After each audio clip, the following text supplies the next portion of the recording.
Começa agora o Jornada. Todas as semanas você acompanha aqui ações e projetos da Justiça do Trabalho. O programa conta com a colaboração dos tribunais trabalhistas de todo o país. E no programa de hoje, uma reportagem especial sobre a formação de juízes da Justiça do Trabalho, ramo do Poder Judiciário que oferece um curso inicial para quem ingressa na magistratura. Qual a importância destes ensinamentos na hora de julgar um processo? E como eles fazem diferença na carreira dos juízes trabalhistas? No quadro Tá Explicado, vamos falar sobre as anotações que obrigatoriamente devem constar na carteira de trabalho e o que não pode ser anotado no documento. Em São Paulo, capital, um aplicativo bem comum tem agilizado o andamento processual. O WhatsApp é usado como meio de produção de provas e até para fechar acordos. E no quadro Trabalha Brasil, vamos conhecer os talentos de uma chocolatier. Tudo isso e muito mais, o Jornada está no ar.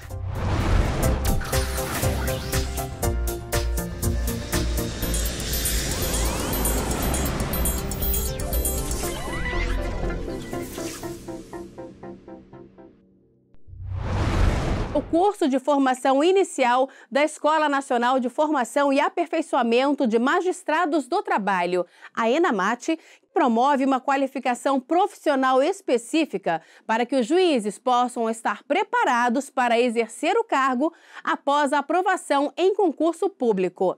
Na reportagem especial de hoje, o Jornada vai mostrar a importância desse treinamento, não só para quem julga, mas para toda a sociedade que busca a justiça do trabalho. Com grande parte da vida dedicada ao estudo do direito, o resultado não poderia ser outro. Clarissa Magaldi é juíza do trabalho. Foram anos de muito estudo e determinação para fazer com que a vocação para a área se tornasse um ofício. Eu já iniciei a faculdade sabendo que eu queria fazer concurso para juíza do trabalho.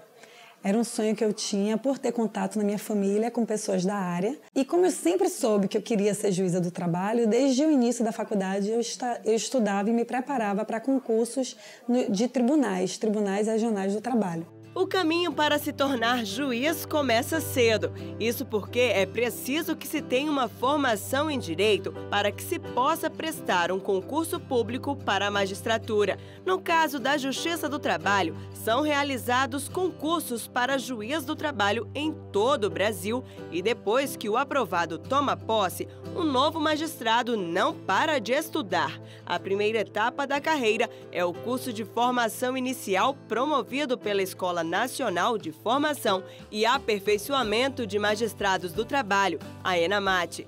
O curso de formação inicial tem como objetivo proporcionar aos magistrados uma formação específica para a atividade judicante. A teoria eles trazem.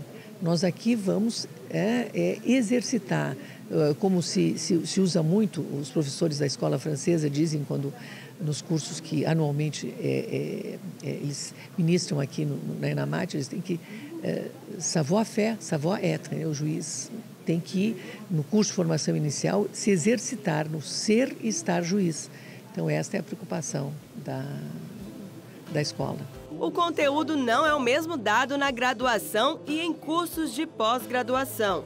E tudo é pensado para auxiliar o juiz na atividade prática que vai desempenhar. Esse contato me permitiu ter uma ideia mais realista do que me esperava, de quais seriam as minhas dificuldades, os meus desafios, e a partir daí me preparar para isso. Tanto nos conhecimentos técnicos específicos que eu precisaria desenvolver, como principalmente na sabedoria, no dia a dia, no contato com a realização de gestão por competências ou contato com as partes e na minha preparação enquanto pessoa.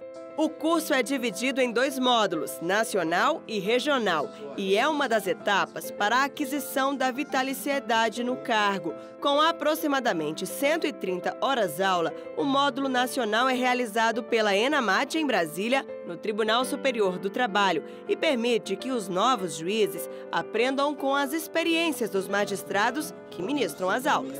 Nós, como juízes, temos que julgar questões as mais variadas e não dá para só conhecer direito. Eu tenho dito muitas vezes que nós temos que ter uma análise econômica do direito, saber o impacto que as nossas decisões têm na economia, e isso vai ser visto de forma mais ampla, aspectos históricos, psicológicos, de comunicação, de economia. Então, esse é o diferencial da ENAMAT. De acordo com o coordenador de formação da ENAMAT, o curso tem como referência o Programa Nacional de Formação Inicial e é dividido em 2 eixos, um de competências gerais e outro específico. Está relacionado a matérias como formação jurídica, português jurídico, ética, filosofia. E o outro eixo, o eixo de desenvolvimento de competências específicas, está relacionado a disciplinas como execução trabalhista, técnicas de instrução processual trabalhista, administração de vara de trabalho. As aulas com temas variados são realizadas por especialistas, juízes, desembargadores e ministros do TST. Além disso, os novos magistrados também acompanham diversas sessões plenárias, com o objetivo de conhecer na prática o funcionamento de instituições como o TST e o CSJT. Tudo para que o juiz preste um bom serviço para a sociedade. O objetivo maior da formação do juiz é a prestação jurisdicional de qualidade. Se o juiz está preparado ele consegue dar uma prestação jurisdicional de qualidade, é muito bom para a sociedade. A sociedade está recebendo um serviço judicante de qualidade. Então isso é muito importante até para a celeridade dos processos. Este mês, a ENAMAT finalizou o 23º curso de formação inicial, que contou com a participação de 19 juízes substitutos dos Tribunais Regionais do Trabalho da 1ª Região, no Rio de Janeiro, 2ª Região, em São Paulo, 4ª Região, no Rio Grande do Sul e da 10ª Região, que abrange o Distrito Federal e o Tocantins. Oportunidade única, né? Muito interessante poder perguntar diretamente para o ministro do Tribunal Superior do Trabalho uma questão que eu tinha, né? Então, eu acho que essa interação, essa que o curso possibilita, é muito legal para todos nós que estamos entrando agora na carreira, né? E podemos ter esse contato com todos esses magistrados já bem mais experientes, que têm uma bagagem muito grande para contribuir com a gente, né? E para passar esse conhecimento para nós. Durante as 4 semanas de aula, eles puderam aprender sobre a psicologia no trabalho, doenças ocupacionais, tiveram aulas em laboratórios sobre o processo judicial eletrônico, participaram de seminários e palestras com ministros sobre a reforma trabalhista, além de acompanharem o julgamento nas sessões especializadas do tribunal. Seja quem concluiu o curso agora ou quem concluiu há mais tempo, a constatação é sempre a mesma. O curso de formação inicial é de suma importância para uma boa prestação jurisdicional para a sociedade. Os juízes que farão parte da 24ª edição do curso de formação vão contar com uma novidade. Isso porque, em 2016, o concurso para juiz do trabalho foi modificado pelo TST. Agora, para ingressar na carreira da magistratura trabalhista, os candidatos farão um concurso nacional unificado, sendo possível que todos os candidatos do Brasil façam o mesmo concurso. Sendo assim, os próximos juízes aprovados também farão o curso de formação inicial de uma só vez.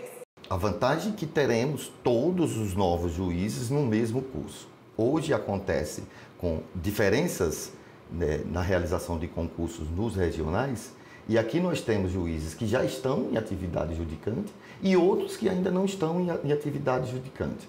Para a formação inicial, é muito bom que todos os juízes estejam aqui no mesmo momento, porque entraram na magistratura no mesmo momento. Além do curso de formação inicial, a ENAMAT ainda oferece outros cursos, como o de formação continuada e de ensino à distância. O magistrado é um contínuo estudioso, né? Ele vai eternamente, enquanto ele estiver na ativa, atuando, ele está estudando, ele está aprendendo. Todos esses cursos são elaborados pensando na necessidade do magistrado de estar sempre atualizado em busca de que esses aprendizados auxiliem na uniformização das decisões dos juízes trabalhistas do país. O estudo é essencial para o ingresso na carreira da magistratura, mas eu lhe digo que vai mais além disso. A continuidade do estudo é essencial para o progresso na carreira, né? Para que você não se pegue desatualizado, para que você ofereça um bom atendimento à população, um bom serviço jurisdicional. Nós temos mudanças a todo tempo, não só da legislação, né? Mas nós temos mudanças, as gerações passam, né? O modo de ver o mundo das pessoas passam e é preciso que nós estejamos antenados, não só com relação às modificações na jurisprudência, na legislação, na doutrina, mas que nos apercebamos da mudança na sociedade em que vivemos, porque nós estamos inseridos na sociedade e devemos retratar nas nossas decisões judiciais aquilo de resposta que a sociedade precisa para os litígios que vão também mudando ao longo dos anos. Vamos agora fazer um giro pelo Brasil para acompanhar algumas decisões da Justiça do Trabalho. O TRT mineiro negou o pedido de indenização por danos morais de uma gerente que teve a movimentação bancária fiscalizada pelo banco em que trabalhava. Segundo a empregada, a ação atingiu a liberdade individual e a intimidade da trabalhadora. No entanto, para o regional, a empregadora apenas seguiu as recomendações do Banco Central, que determina a fiscalização das contas bancárias no sentido de evitar qualquer tipo de atividade ilícita por parte dos empregados. O TRT da 15ª Região, com sede em Campinas, condenou os Correios a readmitirem um empregado dispensado por motivação política e também a pagar R$30 mil de indenização por dano moral. Segundo o trabalhador, a demissão ocorreu na época da posse do presidente Collor, em 1990, quando a campanha Caça aos Marajás levou à demissão de 8 mil empregados da empresa. O regional se baseou na Lei da Anistia de 1994, que determina a reintegração dos servidores vítimas de perseguição política no período de 1990 a 1992. O TRT de Pernambuco negou o pedido de pagamento integral do plano de saúde de um empregado da Ambev que sofreu acidente de trabalho. Para o regional, como o acordo inicial foi firmado em regime de coparticipação, sendo parte do benefício paga pela empregadora e a outra pelo trabalhador, a empresa não tem obrigação de fazer o custeio total do plano de saúde do empregado. No próximo bloco, no quadro Tá Explicado, vamos falar sobre as anotações que devem constar na carteira de trabalho.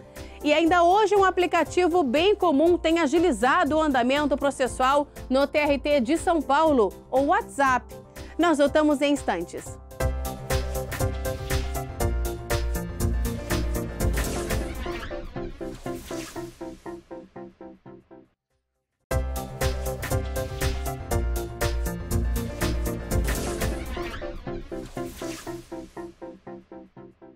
Vamos saber mais sobre a atuação da Justiça do Trabalho? Chegou a hora do JT em ação.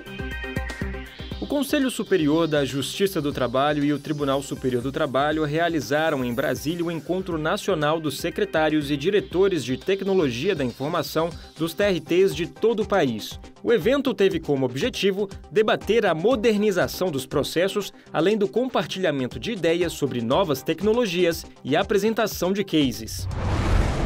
O Corregedor-Geral da Justiça do Trabalho, o ministro Renato de Lacerda Paiva, realizou correição ordinária no TRT de Alagoas. O corregedor avaliou o andamento dos processos, a regularidade dos serviços e os prazos processuais do regional. 300 jovens de até 15 anos participaram da 4ª Corridinha Infantil do TRT de Goiás. O evento busca reforçar a necessidade de combater a exploração do trabalho infantil. A disputa foi dividida em 2 categorias. Uma com o uso de velocípedes e outra com os pequenos correndo. Além da corrida, as crianças aproveitaram a oficina de brinquedos, o parque infantil e a feira de adoção de animais. Na edição de hoje do quadro Tá Explicado, vamos falar sobre a carteira de trabalho. quais são as anotações obrigatórias que o empregador deve fazer nesse documento e o que não pode ser anotado ali. Acompanhe. Parabéns, a vaga é sua, está contratado. Essa é uma das frases mais agradáveis de serem ouvidas, certo? Para aqueles que estão desempregados há muito tempo, a sensação é de alívio e esperança. Já para aqueles que buscam uma oportunidade de crescimento profissional, é o momento de novos planos e perspectivas. Chega então a hora de entregar a carteira para o empregador. Mas você sabe quais são as anotações obrigatórias e qual o período para a devolução desse documento ao trabalhador? Quando um profissional é contratado, ele deve apresentar de imediato a carteira de trabalho e previdência social. De acordo com o artigo 29 da CLT, as informações sobre a data de admissão, remuneração e condições especiais devem ser detalhadas no documento. As anotações podem ser feitas de modo manual, mecânico ou eletrônico, desde que estejam de acordo com as instruções do Ministério do Trabalho. O prazo para a devolução da carteira é de 48 horas. O artigo 52 da CLT estabelece que a empresa está sujeita ao pagamento de multa no valor da metade do salário mínimo vigente, caso haja extravio ou inutilização do documento.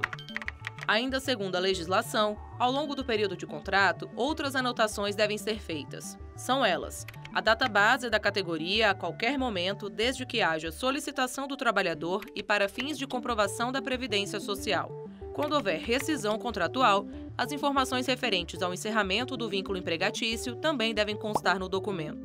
E atenção, empregador!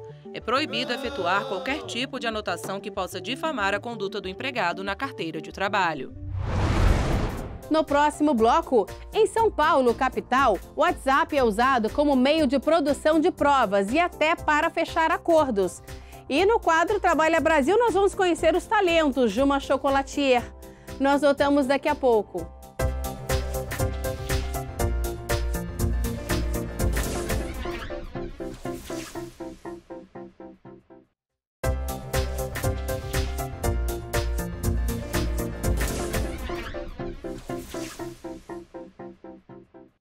A tecnologia é cada vez mais utilizada pelo Poder Judiciário para aprimorar a prestação jurisdicional, da digitalização dos processos até as mesas de audiência. E uma ferramenta que tem agilizado o andamento processual é um aplicativo bem comum, o WhatsApp. Recentemente, uma decisão do Conselho Nacional de Justiça autorizou o uso da ferramenta para intimar as partes. E no Tribunal Regional do Trabalho da 2ª Região, com sede em São Paulo, o aplicativo de conversas também é usado como meio de produção de provas e até para fechar acordos. Veja só.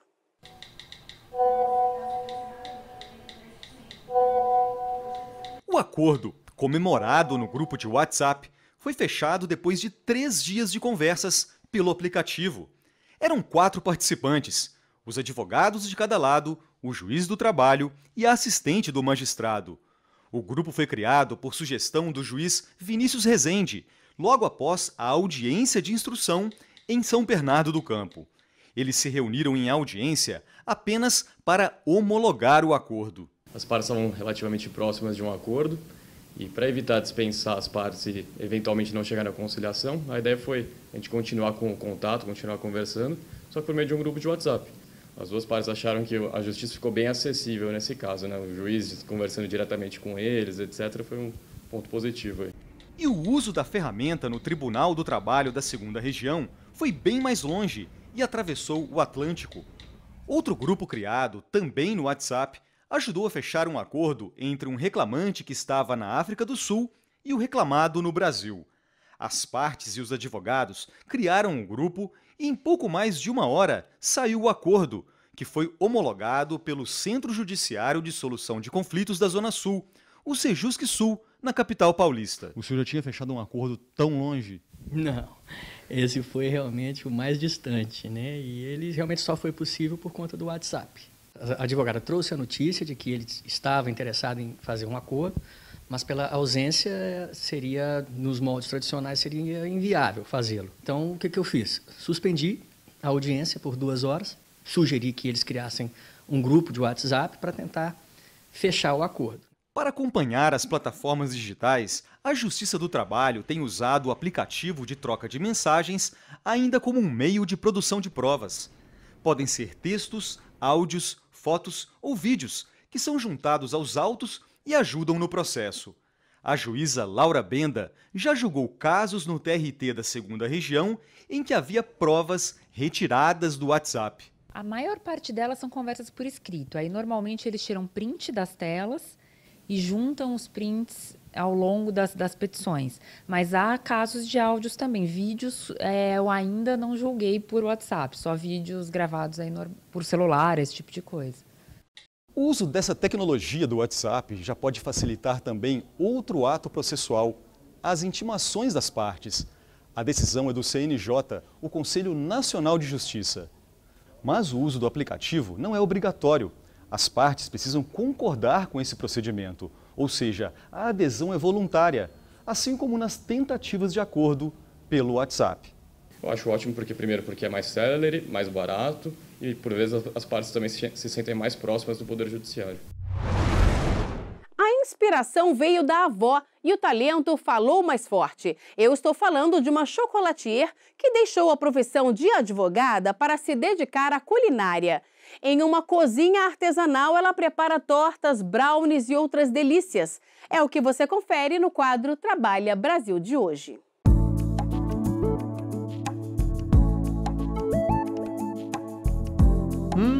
O cheiro que vem da panela é irresistível, assim como a vontade que Renata teve de mudar de vida. Sem olhar para trás, ela trocou o terno e o tailleur por um calçado e uma calça mais confortáveis e pela doma, essa roupa de chefe de cozinha estilizada do jeito que ela gosta. A gastronomia era um hobby que virou profissão, eu falo. Eu advogava e aí cansei da advocacia e resolvi pegar o meu hobby e tornar minha profissão para ser feliz. A inspiração veio da avó, mas foi a trajetória trilhada já há quase 4 anos que revelou o talento da profissional que se tornou uma chocolatier de mão cheia. Tá aí alguém que hoje sente literalmente gosto pelo que faz. A minha relação com doce, é a minha vida, é o dia inteiro, é tudo, é o que eu faço, é o que a gente trabalha, é o que vive, é a empresa, é tudo. A mistura dos ingredientes na cozinha artesanal já rendeu uma variedade grande de tortas, maquetes, bem casados, brownies, bolos de pote e outras delícias que, além de agradar o paladar, enchem os olhos. Também há muitas opções de bombons. São quase 50 tipos de doces e a maioria das receitas é dela mesma. Eu acho que, em termos de receita, cópia aqui tem... Sim, alguma receita que a gente tem achado na internet, alguma coisa assim, são raras. A maioria mesmo a gente vem trazendo, acrescentando e adaptando. Dos doces personalizados, os que fazem mais sucesso nos casamentos, eventos corporativos, aniversários e festas infantis são o brigadeiro de creme brulee, a rosinha de coco e o bombom de morango com ganache de champanhe. É quase um desafio comer apenas um só. Eu não gosto de fazer doces muito doces, entendeu? A gente tem que trabalhar que você coma vários doces e não tenha que beber vários copos de água, entendeu? É bem... Acho que esse é uma coisa determinante aqui dentro, que a gente sempre tenta colocar dentro dos nossos doces. Eu acho que é um dos grandes segredos, porque todo mundo que vem aqui comenta sobre isso, como eles são leves, como a gente não tem... Como você consegue degustar vários sem ficar enjoado. Os docinhos feitos por encomenda são decorados manualmente, com a ajuda da equipe que hoje conta com 3 pessoas. Assim, não tem preço. Quando um cliente ama muito, quando o cliente gosta muito, quando as pessoas vêm aqui fazer a degustação e adoram. Então, assim, fecham um contrato e falam assim, nossa, sabores, tudo. Acho que isso é a maior recompensa que você tem. Quem começou em uma cozinha de 30 metros quadrados, trocou por esta de 60 e agora se prepara para se mudar para um espaço de 200 metros quadrados, arrisca um palpite para ajudar outras pessoas que tenham o mesmo sonho e desejam saber a receita. Não a receita dos doces, mas sim a do sucesso. Ela tem que gostar muito do que faz, porque é muito cansativo. O trabalho da cozinha não é um trabalho fácil, porque você passa o dia inteiro em pé. Você tem que gostar, você tem que ter dedicação. Eu acho que o amar é muito importante, porque é um trabalho que desgasta muito. Ele é cansativo, ele é minucioso, é bem detalhista, porque cada docinho tem um detalhe, tem uma forma diferente. Eu acho super importante e que faz a diferença.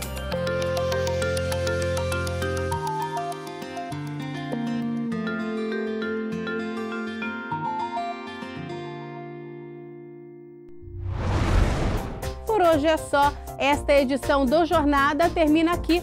Muito obrigada pela companhia e até a próxima.